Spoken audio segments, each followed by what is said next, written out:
దేవుని రాజ్యము ఇలాంటి వారిదే. మార్కు 10:14. ధనవంతులు, జ్ఞానవంతులు, పేరు ప్రతిష్టతలు గలవారు మరియు గొప్పవారు దేవుని నిత్య రాజ్యంలోకి ప్రవేశించడం అసంభవం. ఎంతటి వారైనా సరే అందులో చేరలేరు, దానిని స్వతంత్రించుకోలేరు.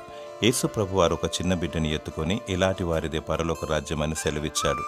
దేవుడు మానవులను తన పోలిక చొప్పున తమ స్వరూపమందు నిర్మించాడు. దేవుడు నిర్మలుడు, నిష్కలంకుడు. అలాగే పిల్లలు కపటము లేనివారు, ఎప్పుడూ నవ్వుతూనే ఉంటారు. దేవుని మనస్సును పోలినవారు, ఇలాంటి వారిదే పరలోక రాజ్యము. యేసు ప్రభు అని ఒప్పుకొని ఆయనను హృదయంలో చేర్చుకొని నమ్మి బాప్తిసం పొంది దినదినము దేవుని వెంబడించువారు పసిపిల్లల మనస్తత్వం గలవారు. మారు మనసును పొంది స్తుతి ఆరాధనతో వాక్యాన్ని ధ్యానిస్తూ ప్రార్థిస్తూ అంతము వరకు దేవుని వెంబడించు. దేవుడు నిన్ను కరుణించి తన నిత్య రాజ్యమును నీకు దయచేయునుగాక. ఆమేన్.